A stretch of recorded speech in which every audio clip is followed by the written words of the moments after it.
Welcome to Framing Fundamentals, Essentials for Professionals in Injury and Violence Prevention. I'm Dr. Julie Sweetland, a Senior Advisor at the Frameworks Institute, and I'm glad to have this opportunity to share some insights into framing for folks working in the IVP field. I'll introduce myself more in just a moment, but before we do that, I'd like to invite you to take a moment to reflect about a time when you've noticed a problem of misunderstanding in injury and violence topics, something you've experienced or witnessed where people just didn't get it. And think about how that misunderstanding affects your work, both in that moment of miscommunication, but in the bigger picture. How does that affect the level of public support for injury and violence prevention? If you've been working in IVP for any amount of time, I bet you could think of quite a few examples in just the moment I gave you. We've certainly uncovered many such understandings in our research at the Frameworks Institute. I'll give you some examples taken from on-the-streets interviews with ordinary people across the nation. Let's imagine that you were talking with an ordinary person about how elder falls can be prevented. You might say something like falls are the single largest cause of death and injuries in older Americans. About 33% of the elderly fall at least once per year, and these falls result in over 2 million visits to the emergency room. We can prevent this. It's a clear message, makes sense, grounded in evidence.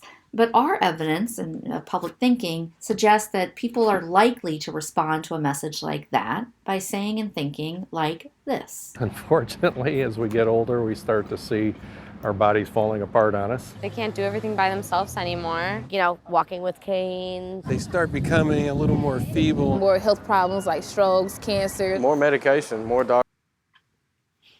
So here, the public health thinking is falls are preventable, but the public thinking runs in the opposite direction. Frailty and health problems in later life are inevitable.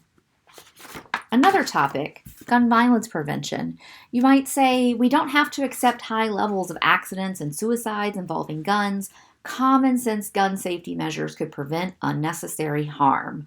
The public, based on our interviews, reasons and thinks like this. I think there needs to be a lot more training available and required to own a gun. I think it should have proper training. Gun ownership should require some instruction. Maybe taking more classes that could be required. Education is huge. Obviously more education. So here, the public health insight or message is that we need broad measures, and the public is starting from a point of saying we just need to promote individual responsibility. Last example of miscommunication and misunderstanding. You could talk about the issue of child adversity or child abuse and neglect by saying adverse childhood experiences are the public health crisis nobody talks about, but preventing ACEs could dramatically reduce chronic disease and other health problems. Public thinking comes from a little bit of a different place, like this. Life's hard. It's supposed to be hard. What doesn't kill you makes you stronger. All the bad cliches you can think of. I mean, there's been people that have come from absolutely nothing to make it in whatever society's eyes deems success. I haven't had that good of a past, like mine is what you're kind of talking about, but I'm not. I think I've conquered it, overcame it. There's nothing you can do to prevent that from happening. It's going to happen regardless. Like, all you can do is just, I don't know. I don't think there's nothing you can do. All right, so here, where the public health insight is to say that early adversity is really harmful, but it's preventable, the public's line of reasoning goes like this. It's not that bad. People overcome it. Heck, I overcame it. And anyway, there's nothing we can really do about it. These patterns in public thinking matter. If people reason that falls are inevitable, well, they're less likely to encourage family members to sign up, less likely to speak up for prevention programs.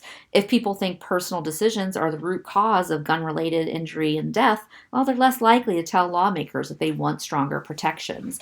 So to get past misperceptions like this, to unlock the public will and support we need for a public health approach, we need to reframe. And that is the mission of the Frameworks Institute. We're a nonprofit that works to equip mission-driven communicators with the power to lead productive conversations on pressing social issues.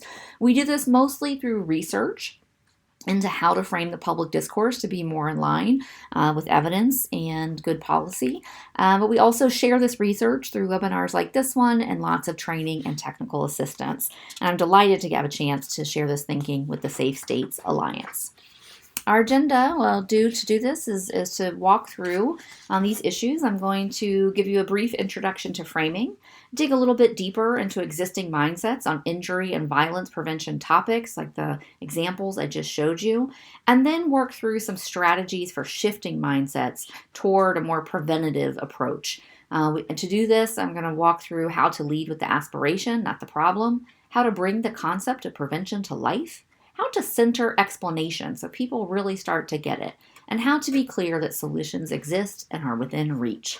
I'll conclude with some other research and resources that you can access to go even deeper with framing, as well as some final thoughts. Let's dig in. So to introduce you to framing, you know about framing already intuitively, just as a user of language. We all recognize that language matters in the kind of response we get. It matters both what we say and it matters how we say it. But when we add framing consciously to our repertoire of strategies for social change, we open up new possibilities for impact and influence. We can better ensure that our issues gain traction. We can enlist new allies, get broader constituencies, and we can feel more confident and better equipped to navigate those conversations that are challenging or are a controversial topic. So that's what I mean. That's why framing matters. What is it? What is it exactly? Well, framing is simply the process of making intentional choices about how to present ideas. Those choices involve where to start, what to emphasize, how to explain it, and what to leave unsaid.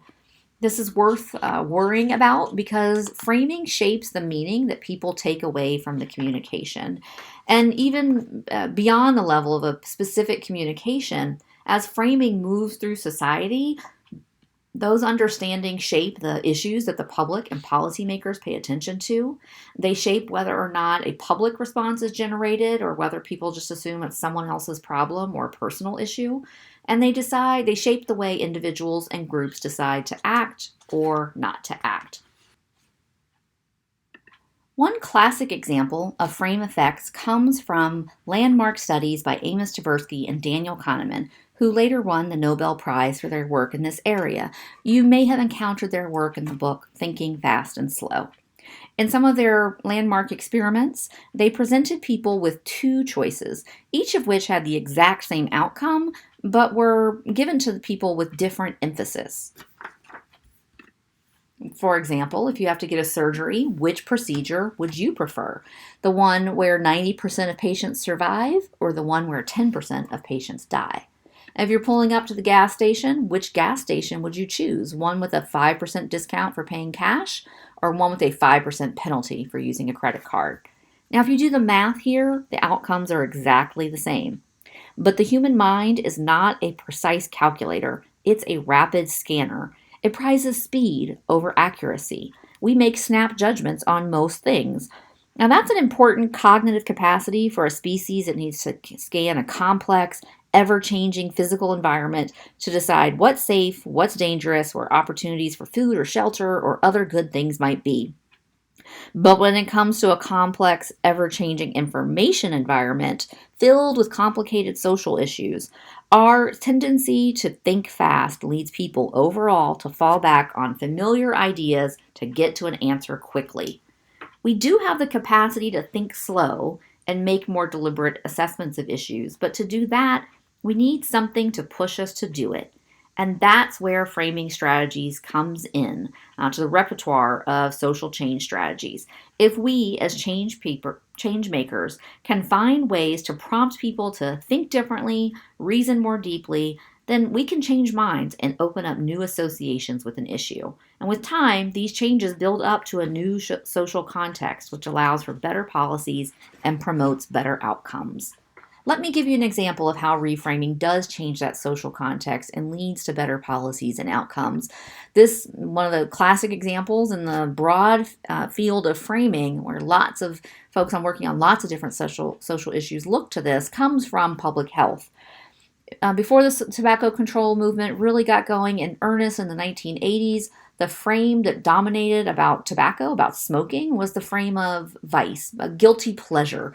This was a frame that was put out purposefully by the tobacco industry. Not surprisingly, it framed the industry itself as a vital industry providing good jobs, an American success story.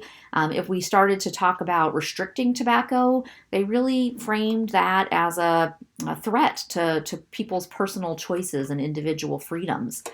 When we talked about problems that may stem from tobacco, well, they might admit, sure, people do develop this habit, but that's a personal problem. That's a regrettable individual failing.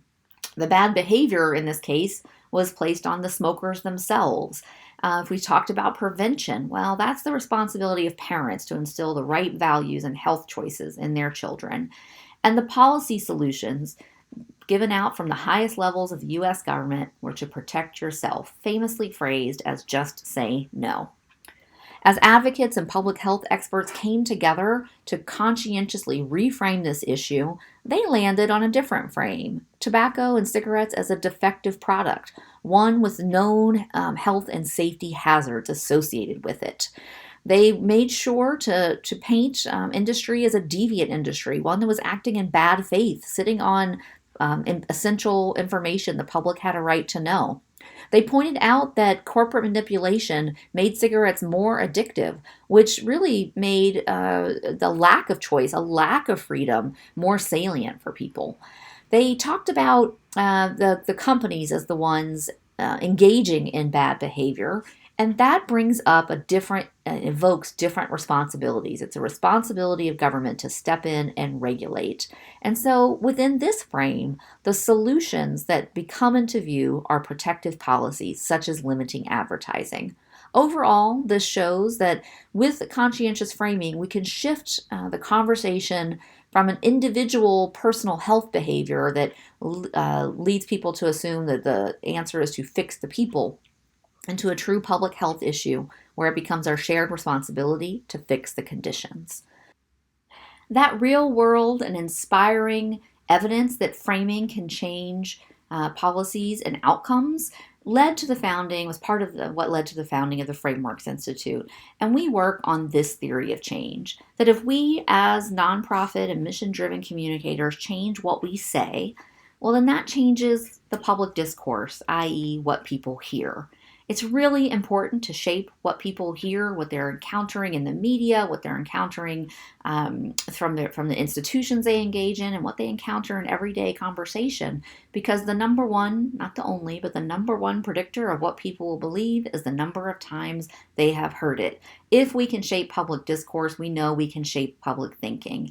And to the extent that public understanding is in line with the science and evidence, and people are demanding and expecting evidence-aligned policy, that public thinking is a really important input into the policy-making process. And by policy, of course, that includes, name brand federal legislation, but it also includes any decision of a group to act or not to act, which can happen at any level of government, state, community, but also in institutions and even in programs. So this is our theory of change. If we change what we say, we can change the world. But also we see that it's really important to get that first circle, what we say, right. We want to make sure that it's leading the conversation and thinking in a way that is, again, in line with what we would know would be good policy. And so we conduct research to make sure that we're not leaving that first circle to guesswork or to chance, but rather we're looking to evidence. Some of the evidence I'll pull on as I go further today are on core injury and prevention topics. So good news, you don't have to guess and you don't even have to do the research yourself. Frameworks make studies like these broadly available on our website. Today I'll be pulling from evidence on how to frame preventing early childhood adversity, how to advance a policy conversation about gun violence prevention, even in contexts where there's a strong pro-gun constituency, how to talk about substance use prevention, intervention, and treatment in ways that, again, go big, go public health, aren't just about individual behavior change, how to boost support for preventing elder abuse, and how to elevate a public health perspective with other social sectors like education or housing. All of this work has been conducted with partners who are leaders in the field. So we at Frameworks are developing frames that help translate those expert views for the public. Okay, well, that's your introduction to framing and a little bit of introduction to frameworks. Now I'd like to move on to another part of this learning, which is about anticipating public mindsets. It's been said that the most powerful part of communications is the ability to listen, and this is something along those lines. It's a way of understanding your audience, if you will. We believe that if you can predict the mindsets and the mental models that you're going to encounter as you're talking about a particular topic or issue, then you can prepare to invite people into more scientific understanding and shift their thinking. So we do work from the perspective of looking at mental models, which are, you can define them with kind of three telltale characteristics. The first is that these are deep, assumed patterns of thinking, very much taken for granted ways of making sense of an issue. The other is that these patterns aren't just deep or assumed, they really have effects, right? They shape how people make sense of the world, how we understand, interpret, and act on different social issues. And they don't just influence individual thinking, they work at a cultural level. They work to normalize or problematize aspects of the existing social order. So these are ways of thinking that influence how we organize society, or when and where we're willing to catalyze change in laws and institutions and programs. Across the studies that I just mentioned a moment ago, we have found lots of different mental models, but these three cut across injury and violence issues. They are individualism, determinism, and fatalism, each of which have really important implications for people thinking about solutions. So individualism is just the sense that the problems, causes, and consequences happen primarily at a personal level. This, I've got the illustration here to indicate the kind of bootstraps and how much you care, right, about an issue with the heart and the boot there. This model matters for injury and violence prevention because if people believe that personal behavior is all that matters, or that those personal behaviors will only affect really the people who are directly involved in a situation, then support for policy solutions is weak at best. At best, you're going to educate them, to make better choices as a solution. And at worst, this individualistic thinking leads people to think, well, why are those people's bad choices my problem? Let's do something about them. So it really leads to really polarization in us versus them thinking, or contributes to that in society. A second model that matters quite a bit on injury and violence topics is determinism. The idea that things are set in stone, that they're locked. When people, you can't, on aging, you can't stop time. On violence issues, you can't change human nature. On, child mental health or other mental health issues, you can't change people's genes. So these things, it's a sense of things are being natural, but also fixed. And so when people assume that nature takes its course, they often don't see prevention as an option, right? You can't kind of intervene in those things. The third mental model that shapes thinking about injury and violence is fatalism. This is the sense that a problem just can't be made better. There's nothing we can do to improve the situation. It is what it is. If causes are too little or consequences are too big, people assume that there is little that can be done collectively to make a difference. Each of these three models get in the way of our messages about the idea that we can get ahead of issues, that we don't have to allow or accept a world filled with injury and violence, that these things are not inevitable, but rather quite preventable. And so, as I said before, if you've been working on health and safety issues, I'm willing to bet that you have noticed these mental models, that yet you know to be incomplete or incorrect. And in fact, maybe you've even tried to change them. Many folks do. Here are a few examples that I discovered out in the wild of nonprofit and government communication that was trying to address mental models like individualism, determinism, and fatalism. Myths about falls in the elderly, Number one being, that it can't be prevented. Child abuse myths. It doesn't matter if you can't remember it. School violence myths, clearing common concussion misconceptions. All of these, as you can notice, have in common they're taking a myth-busting approach. Kind of, here's what you're thinking. Let me tell you why what you're thinking is wrong. As it turns out, correcting people's mistakes doesn't always work to change minds. This is a flyer that was put out by the CDC, 15 years ago at this point, maybe a little bit longer. And in lifting this up as an example, definitely not picking on our friends at the CDC. This just happens to be a piece of communication that researchers chose to dig into the effects of this very common type of communication, the myth-busting or myth-fact kind of approach. What these researchers at the University of Michigan did was hand out this flyer. You don't need to read all 6 of these, but you can kind of tell it's organized with myth and fact. For example, myth, the flu shot can cause the flu. Fact, the flu shot cannot cause the flu. So on and so forth. These researchers gave ordinary folks this flyer, let them hold it and read it and study it as long as they wanted, and then gave them a quiz on the content, the truth. What was the truth about this scientific topic? And the study of the myth-fact structure found, number one, people misremembered the myths as true. So they're saying, no, the flu shot can cause the flu. Second of all, it got worse over time. They followed up with the researchers followed up with the participants a couple days later, and the level of misconception had increased. Thirdly, and most terrifyingly, for any of those who have put our logo on something like this, people attributed the false information to the CDC. So they're saying, no, I read this, this flyer from this trusted messenger, and it says if I haven't gotten the flu shot by December, don't bother. So what does this study tell us? It doesn't tell us that people can't learn. We know that's not true. It doesn't even tell us that we're in a post-fact era. I mean, we might be, but this study was done in 2005. What it tells us is something about how human cognition works. Myths are myths precisely because people have heard them so often. And remember what I said was the number one predictor of what people would believe. It's the number of times people have heard it.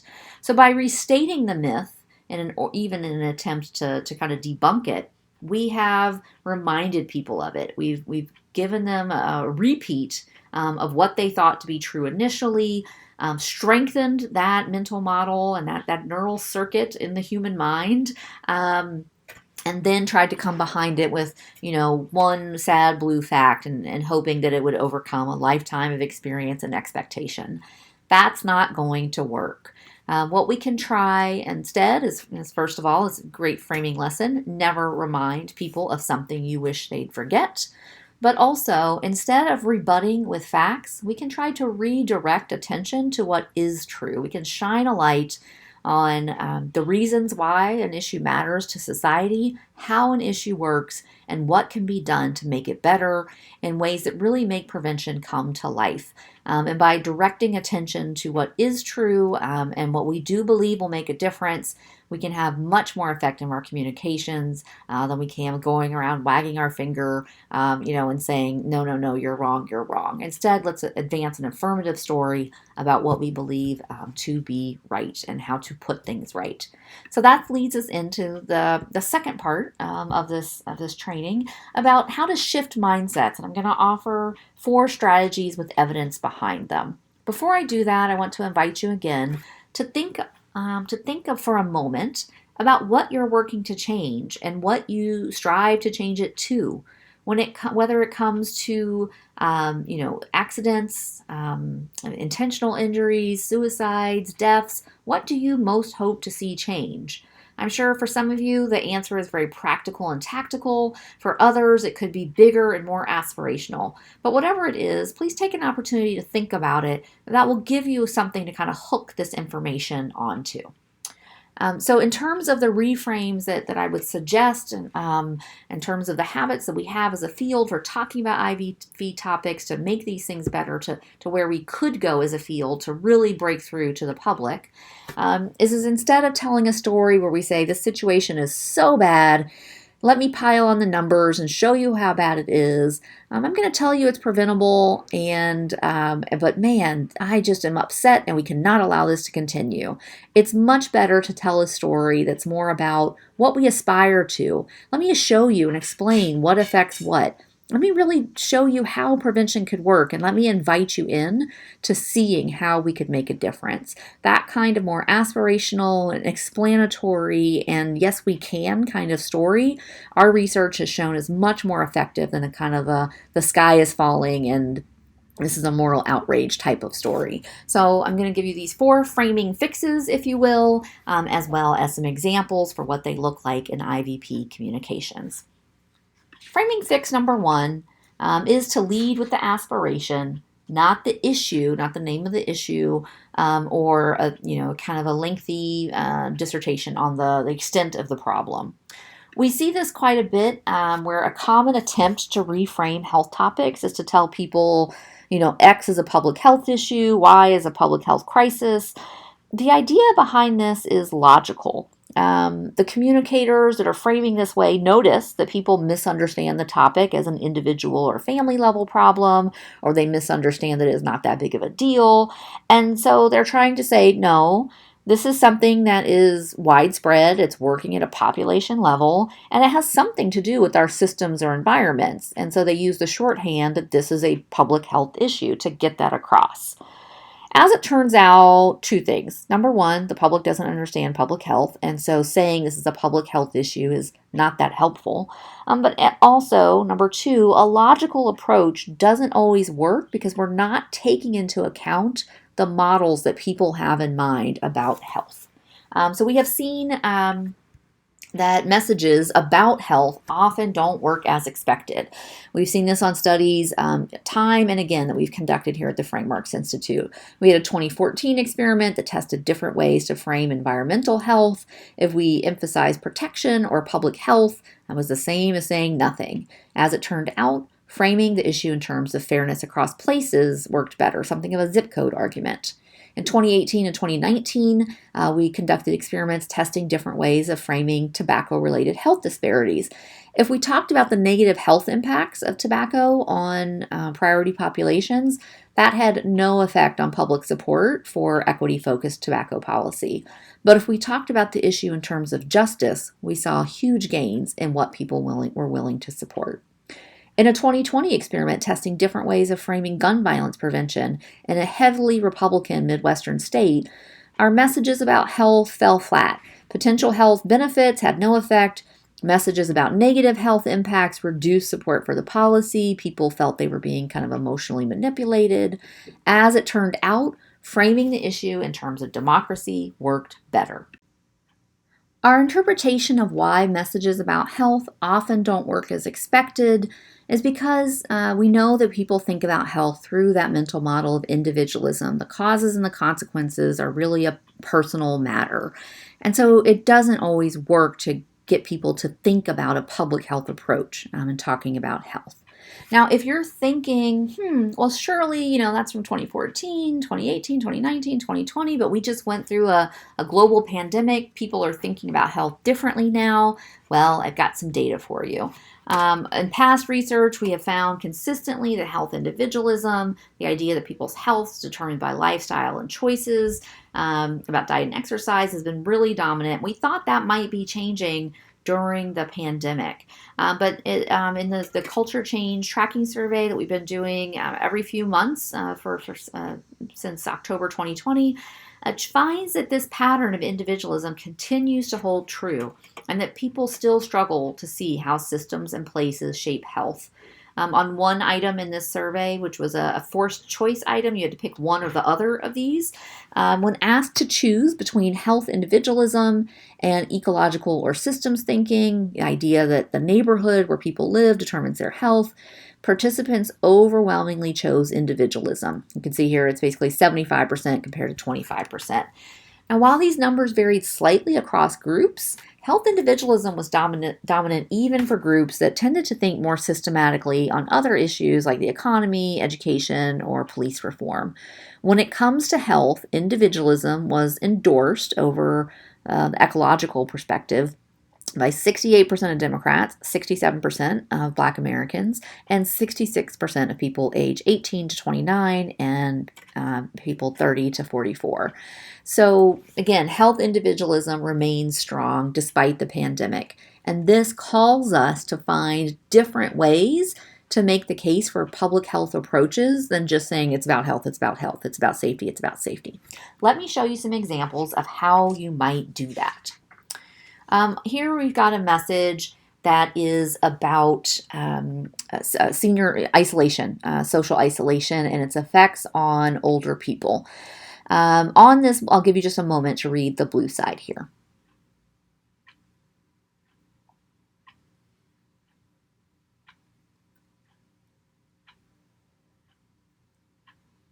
All right, so here we have this message is trying to motivate action by saying this is harmful, right? Can undermine health. It's a health issue. It's a real physical issue, right? It's just as real as hunger, thirst, or physical pain. We can prevent it, but then it goes on to name things that we maybe can't prevent or don't want to prevent. So many today's seniors have lost a spouse or they've retired. And it gets to the lack of transportation, but it hasn't really talked about that in any kind of structural way. And so then it says, regardless of the causes, we know the consequences are bad. They're really bad. It can be, it can even, cause or contribute to the risk of death. So this is, again, using that it's health, it's really health, it's bad, it's really bad for them. We can reframe in this way by talking more about making the affirmative case, leading with the aspiration, as is the title of this section. So here's what that might look like. We all have a right to participate fully in our democracy, our economy, and our community life. But right now, our society starts to exclude us as we age. So I've started with what we want to go for, full participation. And then I've mentioned the population, right? And it's as we age, not as kind of they age. So there's some subtle work going on with the pronouns here. How does that work? Well, our workplace policies, our transportation systems, and other features of everyday life end up isolating and marginalizing older adults. I don't get to the health issue until way down here. Well, this is harmful, and it contributes to other health and mental health problems. To build a fairer, more inclusive society, we need to set up social systems that keep everyone in society connected, no matter where we live or how old we are. So again, leading with the aspiration, what's the principle that should be at stake? Full participation. What's the problem? Well, we get disconnected as we age. And then what's the solution to that? Well, it's in the workplace policies. We can have more flexible policies for people as they're nearing retirement and they can wind down, right? Not like cut off full turkey, cold turkey on the day they turn 65. We could have more public transportation and better access. So that's a way to frame it as a public health issue without just saying, kind of social isolation is a public health issue, which we know from our research won't have the kind of effect that we might hope. Another example, it can even work on more controversial or political issues. So I'll give you a moment to read this blue side.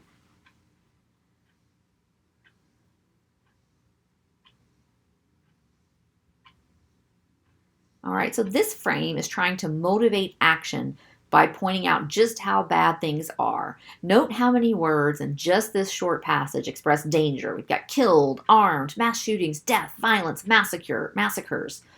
This type of communication is built on the assumption that if only people knew just how bad it was, they would spring into action. But human decision making is not rational in that way, calculating costs and benefits with precision. But we can rewire that hardwired tendencies, short circuit them at least with a careful shift, with a reframe. We can really get different results. So instead of painting a picture of how bad things are, we can be very consistent and explicit and measured in saying that there's a risk that we can and need to address. So instead of going with American carnage, we can talk about there's a risk that we can fix here. We can say if we want to live, work, and play in a safe environment, so that's the aspiration, we need to protect people from firearms. Gun laws that have widespread support, like background checks on anyone who wants to buy guns, help to keep dangerous weapons away from people with a history or risk of violent behavior. To keep ourselves and everyone in our state safer, we need policies that prevent injuries and death from guns. In our research, we saw that this type of framing really led to a much more engaged and, yes, we can, efficacious type of attitude toward the issue rather than the fatalism that we often see. Let me give you just a snippet, peek into some of those conversations. When you're afraid to go to school or even to the mall. Guns are making our environment and our world less, that they're making it more dangerous because anybody can carry a gun, they're killing people, violence is just out here for no reason, they're pulling a gun. Everybody should be able to work, play, kids play, live in a safe environment. Everybody should be able to live safely without harm and happy, kind of like leading back to what was the Declaration of Independence or anything like life, liberty, and the pursuit of happiness. There should be some kind of a law to protect us against, so we won't be afraid. I believe that everyone should be able to live in freedom, that's safe and be safe without worrying about somebody going to kill them, worry about somebody breaking their home. For us to move forward as a society, as a community, we must replace guns as this safety net with something more equitable and sustainable and beneficial for the greater community. So to sum up, I recommend that no matter which public health issue or injury and violence and injury and violence prevention issue you're raising, that advocates, experts, and practitioners emphasize the big principle at play. And that principle might be different for different specific health topics. Framing research like the work that I've been pointing you to, but there are other organizations that do this work as well, can really help you articulate that higher level aspiration in a way that resonates. So just a taste from the research on our work. From our work, we found that talking about justice was important to frame the goal of elder abuse prevention. A just society ensures that everyone's free from the threat of abuse and neglect as we age. I wouldn't necessarily use that justice frame on every issue, but it was, highly resonant on that particular health topic. So justice for elder abuse prevention, for child abuse prevention, we found it was more helpful, more powerful to talk about children's potential and our shared responsibility as a society to protect and foster that potential. So just an example of how different health topics may require different frames to state the aspiration. A good go-to frame, if you don't have research specifically on a particular injury prevention or violence prevention topic, fairness across places. The idea that it shouldn't matter where we live, we should all have access to the same protections as anyone else, the same freedom from threat or harm. That frame we found to be very helpful on any issue that really arises from uneven policy. So that's a good go-to. All right, so state the aspiration, not the problem. Lead with a value. Give it a moment to breathe before introducing the topic. Second framing fix is to center explanation, to really give people a sense of what affects what and where intervention might make a difference. Too often, we leave the public out of the conversation by missing opportunities to point out the mechanism. We skip over, really what's making this issue work in the way it does. And if we say, then a miracle occurs, then the public has no opportunity to really learn something new about this. There's nothing to dislodge those incomplete or inaccurate mental models that are currently driving their thinking. So what do we do other than a miracle occurs? We state a mechanism, and let me show you what a communication on an injury topic looks like without a mechanism and then with it to help bring this home. Here we have a communication on maternal death rates, and it is framed in terms of the population. That is populations that are experiencing disproportionate levels of harm from this topic. I'll give you just a moment to read that to yourself.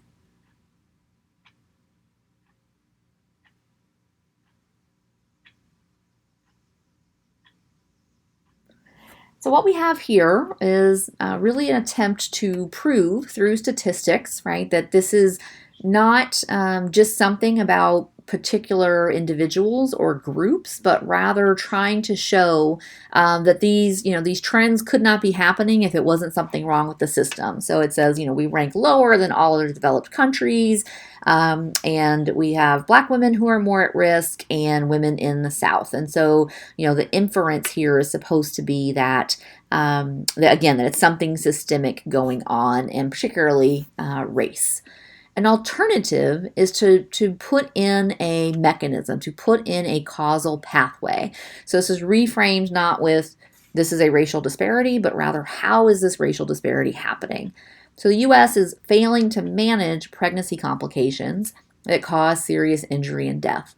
One reason is that healthcare providers, like all of us, absorb stereotypes that affect their decisions in ways they might not realize.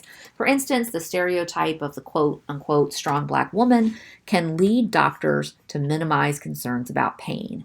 This implicit bias or snap judgment syndrome helps to explain why Black women are 3 to 4 times more likely to die from pregnancy-related causes than other groups. So here we've inserted the implicit bias as as a reason, right, as a process that is connecting race and racism to this public health outcome. Now, of course, implicit bias is only one causal pathway that connects race and racism to inequitable maternal and infant health outcomes, but I will say that explaining one thing well is better than listing all the possible causes. But more importantly, I think this is a pretty big shift from the way that public health tends to tell its stories, which is to report out the data on subpopulations.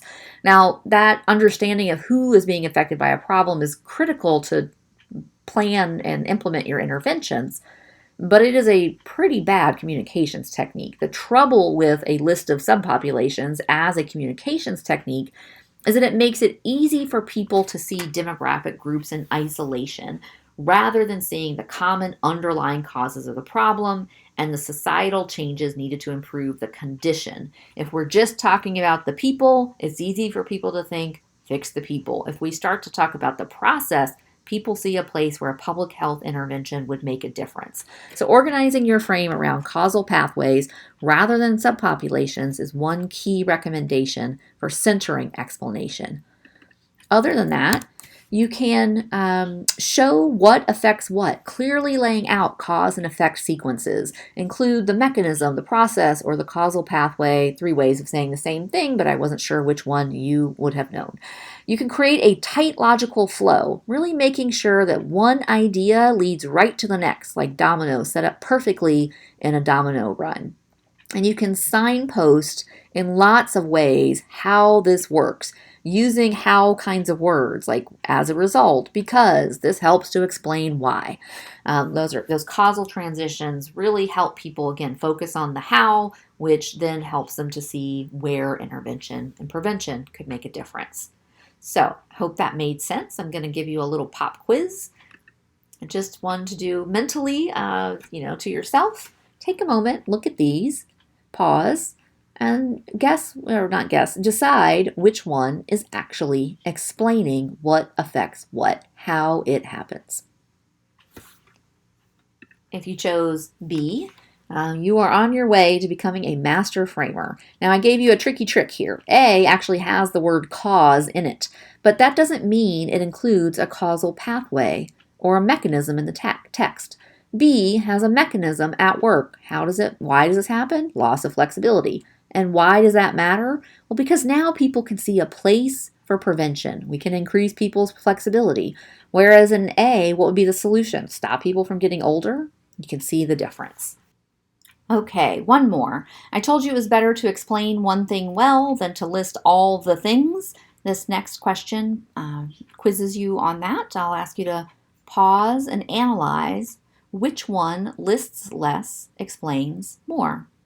And you can unpause when you're ready to see the answer, which is A. In B, we have a fact-based list, an accurate list of associated health risks, but it doesn't tell us how those things are connected. A gives us a mechanism, right? It's about the process of physical movement and social interaction, and that's how isolation affects health. And that is a much more effective way of getting people to understand how something works and therefore to see where prevention would make a difference. All right, so as reframes, we can lead with the aspiration, we can center explanation, and we can get better at talking about prevention by bringing it to life. Prevention, of course, is one of the most powerful ways to address any widespread health issue. But as a message, as words that we use to motivate action and build understanding, we have seen in our research time and again that it doesn't work that well as a message. Here's one set of findings that illustrate this. These are partial results, selected results from a study that we did on framing early childhood. And we wanted to find ways that, what do we lead, why we say why this matters, what's the aspiration, the value, the principle at stake that would lead people to support, more funding, better research, early intervention, prevention, etc. When we talked about the topic, as in terms of children being the basis of our shared prosperity, or we're able to, use science and innovation and resourcefulness to ingenuity to make a difference on longstanding problems facing children, those, are going up. We got between a 4 and 6% increase over the control group in support for those policies. Talking about children being vulnerable and, they need to be kind of sheltered, that led people in the opposite direction, made them less likely to support those policies. Our interpretation of that is that people that think that vulnerable children means bad parents. But notice there in the middle, prevention, it was flat. That is saying, statistically speaking, saying that, if we work with children early, we can prevent any health issues or problems. That's pretty much the same as saying nothing from a statistical point of view. So these are findings from a study on early childhood development messaging, but we've seen similar results on other issues, so much that we have pretty much stopped testing it as a standalone message because it just doesn't work. So why is that though? Well, our brains are wired in ways that make it hard to think preventatively. We have a present bias. We have a built-in tendency to focus on the here and now. Even though we have a desire to leave a positive legacy for the future. We have a status quo bias, an assumption that things will continue as they are now, even when we have lots of evidence that things are being disrupted. And we have a time discounting bias. We prefer rewards now over benefits later, even if the later prize is bigger and the reward right now is just the simple pleasure of not having to do anything. So all of these cognitive tendencies among humans mean that we all need help to think preventatively. Our communications about prevention are vital to get the action that we need right now. And so we need some ways to spark a preventative mindset. We have seen that using explanatory examples can really help by giving people concrete stories of prevention activities, really saying, this is what it looks like, this is a program where it happens, and state the mechanism that's making it work. We can use punchier process verbs. We can replace the bland process verbs with vivid action verbs. So when we describe how prevention works, we can avoid verbs that signal a slow, gentle, or indirect process, like ensuring or educating or encouraging. And we can swap in vivid action verbs that signal that the action that we propose is time-bound and it's lively and it's direct. We can like tackling, launching, or equipping. We can use when words, adverbs, to help focus attention on the present.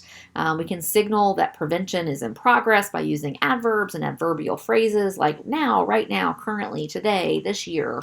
And we can vary our vocabulary. Whenever possible, we can swap in synonyms and sayings for the standalone term prevention. So we could talk about prevention as working to get ahead of issues, to steer clear of problems we can see ahead, or setting ourselves up for success. Now, these are all surface level changes. None of these are major framing shifts, but every little linguistic bit helps when it comes to getting people to focus on the connections between now and later.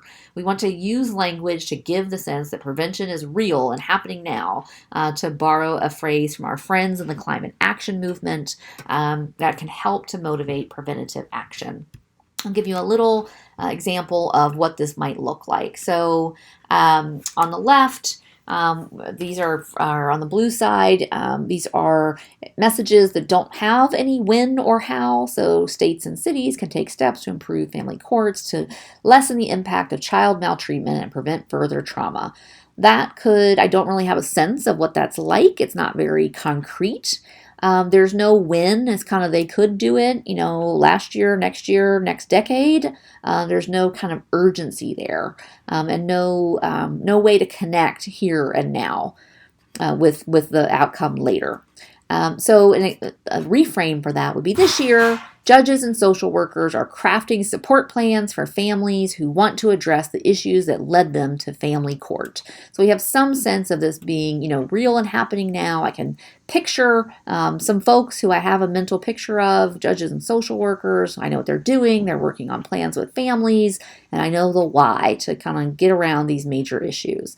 This, of course, is not a complete frame, but an example of how to shift those little linguistic techniques to really focus more on connecting now to later. Same thing. We can either just partner with school districts to improve school environments, or we can equip school nurses and health teachers and school leaders with strategies to keep students safe from bullying and dating violence, which is much more concrete and visual, easy to grasp than preventing further trauma as it is on the left. So all these are ways that we can help prevention come to life. Now, when we talk about prevention, it's also important to focus on the fact that the solutions exist and are within reach. Sometimes advocates tend to talk about crises talk about issues by really emphasizing how bad they are, giving out stark statistics, or even just calling it a crisis. We have found through lots of social science as well as our own work at Frameworks that overemphasizing the problem doesn't work. We really leave the public out of the conversation when we dwell on the problem, but fail to offer a sense of solutions. Now, we do that often out of a desire to get people to care, to motivate them to take action before it's late. But as it turns out, upon further and intrepid investigation by social scientists, crisis framing doesn't work that way. For the most part, crisis framing causes apathy. The public has a finite pool of worry, and a constant atmosphere of crisis framing evaporates it bit by bit. It might garner a click on a headline, but it doesn't translate into support for longer-term, bigger picture solutions. So that's the effect of doom and gloom framing for the public, but it also matters for your potential collaborators, people in other professional sectors. Adopting an alarmist tone and, kind of overemphasizing or only emphasizing the urgency of the matter can turn those potential allies away. If you don't offer sufficient context or helpful explanation, crisis messages have been shown to trigger suspicion, degrade trust, and feed fatalism among other sectors, all of which make successful collaboration far less likely. So, to skip the doom and gloom, offer explanations of promising and proven approaches. If you are missing out on solutions, if your communications are missing solutions, then your issue is missing out on support. We don't want to feed that fatalism, but if we are raising that problem without mentioning solutions, then we are actually sparking and reinforcing those fatalistic issues. We also need to talk about collective solutions because many of these problems can't be fixed without collective solutions, yet people are just less likely to know about them than they are to know about the individual behavior changes that are associated with that issue. And finally, a final reason to focus on collective solutions that work at the community, institutional, state, tribal, or national level, is because they really focus people's attention on the social context or the policy context. which helps to reduce the tendency to blame individuals and affected communities. So emphasizing collective solutions is part of a repertoire of strategies for advancing health equity and reducing bias and stigma against marginalized populations. Let me give you an example of some big picture solutions. I'm going to show you a couple of explainer videos that Frameworks worked on with the Centers for Disease Control, and I want you to listen to them, and it's a 75-second explainer video. The first few seconds offer an explanation of how climate affects health, and it also explains why some populations are at higher risk for health problems. So it's got some mechanisms in there: reduced ability to evacuate or increased exposure to stress. So pay attention for some of the strategies we've already covered. But I particularly want you to notice the solutions that are offered at the end. And I want you to think about how this communication would make people feel if they weren't included. Here we go. A changing climate also means more frequent and more severe storms and flooding. That puts people at immediate risk of being injured or killed by debris, downed power lines, or floodwaters. After a severe storm or flooding event, possible health risks are contaminated food or drinking water, bacteria, viruses, and toxic chemicals in floodwaters, mold, and difficulty accessing healthcare services like emergency help, prescribed medications, and supplemental oxygen. In these events, older residents, people with disabilities, and lower-income households are more at risk. They may all have a harder time fleeing from a storm and may face more health risks if they can't evacuate. One thing we often miss: the mental toll. First responders who witness countless tragedies and residents who are forced to flee are more vulnerable to anxiety and depression, even those who have no history of mental illness. To prepare, communities can find out which neighborhoods, people, and resources are most at risk, upgrade infrastructure such as roads and sanitary sewer systems, and educate residents on how to stay safe during and after an extreme weather event, such as avoiding driving in flooded areas.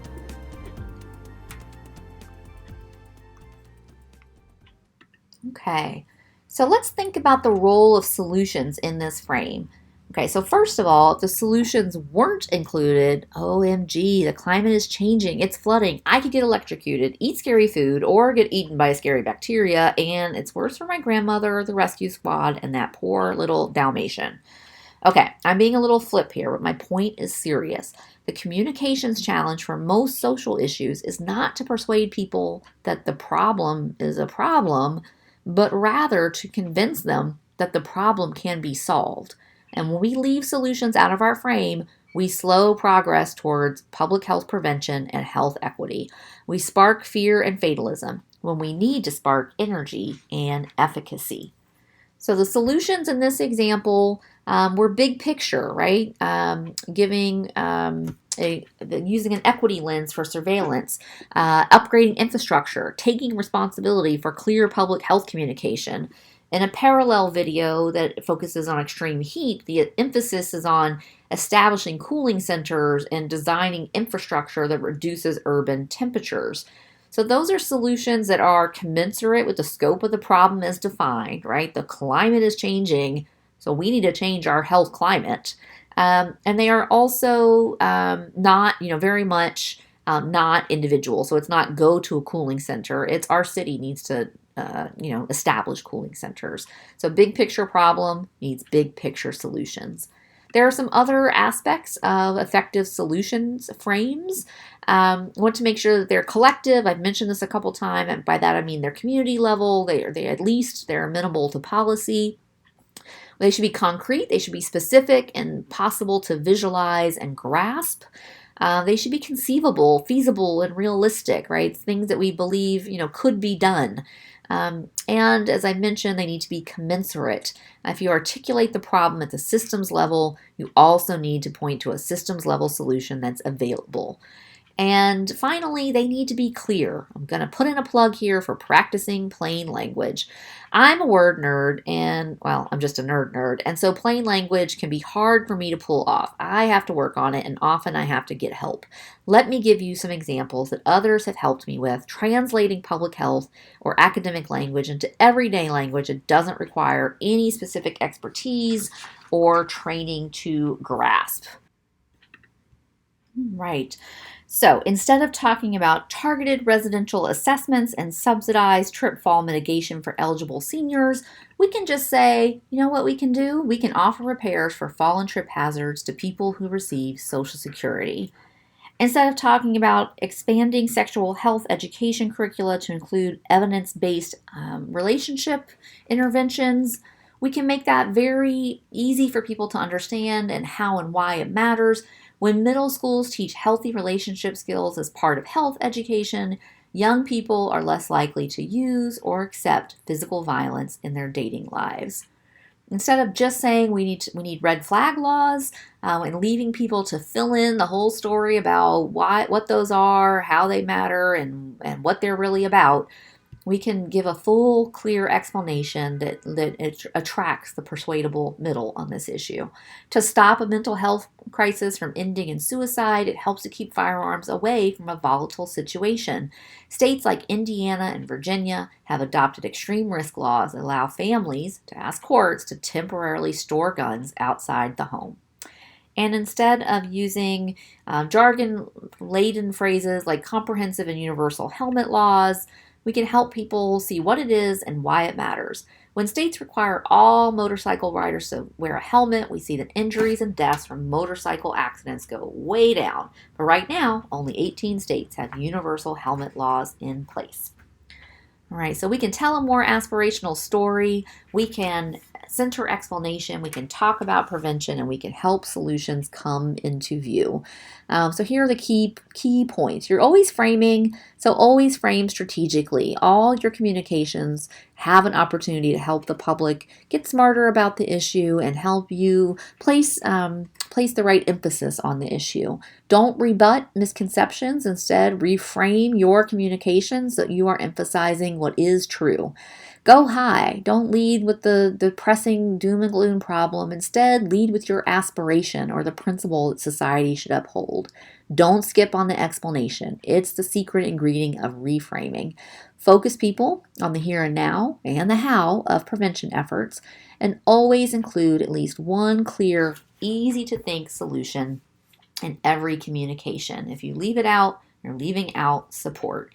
And finally, research is available to guide your reframing efforts. You can always go to our website and look under issues or toolkits to find the studies behind the insights I've shared today, as well as some resources to sample communications and that sort of thing. We've got a range of injury and violence prevention topics. And overall, I just want to leave you with this one last point, which is that a talent for speaking differently rather than arguing well is the chief instrument of cultural change. I hope I've offered you some tools for speaking differently, as well as some ways of thinking differently about advocating for and advancing the prevention of injury and violence, which is really a cultural change that we all very much need. Thank you for your time and attention. Please feel free to continue the conversation. You can reach me or reach any of us at Frameworks via our website. And thanks again to the Safe States Alliance for allowing Frameworks to contribute to the thinking and learning and great work of folks like you all. Bye for now.